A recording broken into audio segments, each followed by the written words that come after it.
తెలంగాణలో సమగ్ర ఓటర్ల సవరణ ప్రక్రియ కీలక దశకు చేరుకుంది. రాష్ట్ర వ్యాప్తంగా చేపట్టిన ఎన్యూమరేషన్ సర్వే అనంతరం ముసాయిదా ఓటర్ల జాబితాను ఎన్నికల సంఘం విడుదల చేసింది. అయితే భారీ సంఖ్యలో ఓటర్ల వివరాలు అన్కలెక్టబుల్ కేటగిరీలో నమోదవడం ఇప్పుడు చర్చనీయాంశంగా మారింది.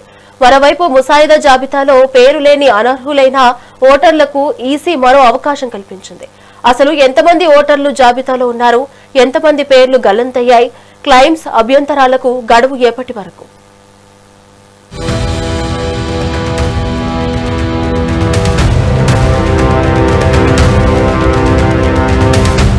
తెలంగాణలో సమగ్ర ఓటర్ల సవరణ ప్రక్రియకు సంబంధించిన కీలక పరిణామం. రాష్ట్ర వ్యాప్తంగా జూన్ 25న ప్రారంభమైన ఎన్యూమరేషన్ సర్వే క్షేత్రస్థాయిలో ఇంటింటి ఓటర్ల పరిశీలనతో కొనసాగుతోంది. ఓటర్ల వివరాలను పక్కాగా నమోదు చేసేందుకు అధికారులు విస్తృతంగా సర్వే నిర్వహిస్తున్నారు. అయితే పట్టణ ప్రాంతాల్లో ఓటర్లు వలసలు అన్కలెక్టబుల్ ఎంట్రీలు భారీగా నమోదయ్యాయి. దీంతో క్షేత్రస్థాయి పరిశీలన మరింత పగడ్బందీగా నిర్వహించేందుకు అధికారులు సర్వే గడువును పొడిగించారు.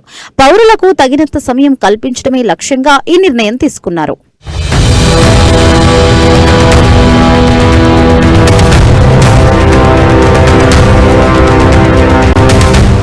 ఇక సమగ్ర సవరణలో భాగంగా ముసాయిదా ఓటర్ల జాబితాలను రాష్ట్ర ప్రధాన ఎన్నికల అధికారి కార్యాలయం విడుదల చేసింది.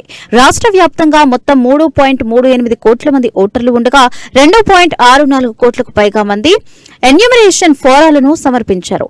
దీంతో ముసాయిదా జాబితాలో తమ స్థానాన్ని సుస్థిరం చేసుకున్నారు.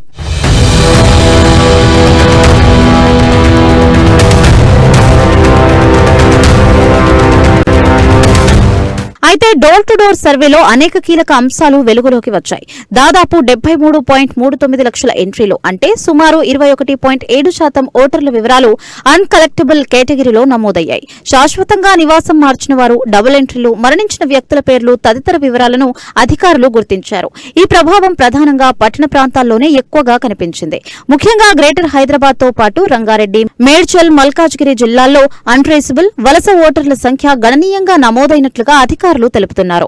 ఐటీ కారిడార్లు, ఉపాధి కోసం తరచూ నివాసాలు మార్చే ప్రాంతాల్లో ఈ పరిస్థితి ఎక్కువగా కనిపిస్తున్నట్లుగా తెలిపారు.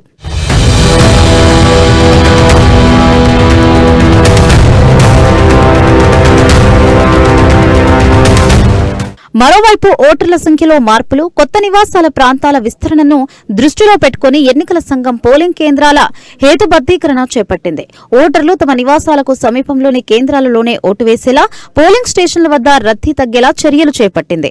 దీంతో రాష్ట్రంలో మొత్తం 36,353 పోలింగ్ స్టేషన్లు అందుబాటులోకి వచ్చాయి. ఇక ముసాయిదా ఓటర్ల జాబితాలో పేరు లేని అర్హులైన పౌరులకు ఈసీ మరో అవకాశం కల్పించింది. సెప్టెంబర్ 16 వరకు క్లెయిమ్స్ అభ్యంతరాలు స్వీకరించనున్నారు. ఓటర్లు తమ పేరు ముసాయిదా జాబితాలో ఉందో లేదో పోలింగ్ బూత్ లేదా ఆన్లైన్ ద్వారా పరిశీలించుకోవాలని అధికారులు చెబుతున్నారు.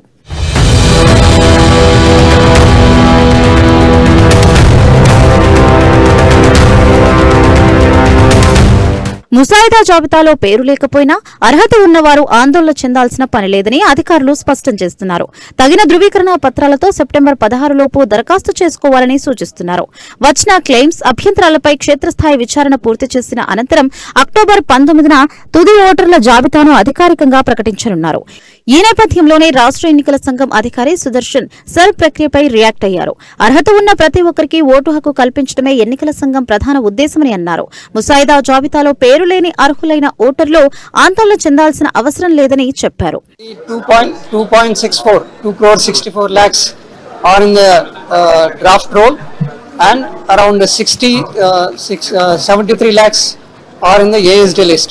Absent, shifted, dead and migrated list. There are around 73 lakhs and odd. So this draft that has been published today, it will be put in the website of the CEO, as well as it will be available in each ERO office and AERO office and BLO level also, which will be put up in the notice board related to each office. So electors can see the details relating to their names, whether it is in the roll or not. They can come to know about it. So the persons whose names are not there in the electoral roll, so they can apply through Form 6 or Form 8. They can apply and then get themselves enrolled. And people who still have objections relating to their names being present in some of the polling stations, or a person has got objections over any voter in the present electoral roll, they can file Form 7 also. So this is the procedure that is there as of now.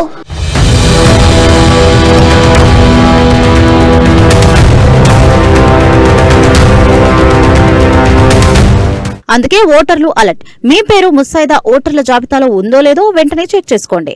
పేరు లేకపోయినా, వివరాల్లో ఏవైనా తప్పులు ఉన్నా September 16 లోపు claim లేదా అభ్యంతరం దాఖలు చేసుకోండి. మీ ఓటు మీ హక్కు. ప్రజాస్వామ్యంలో మీ భాగస్వామ్యాన్ని నిర్ధారించుకునేందుకు ఈ అవకాశాన్ని సద్వినియోగం చేసుకోండి.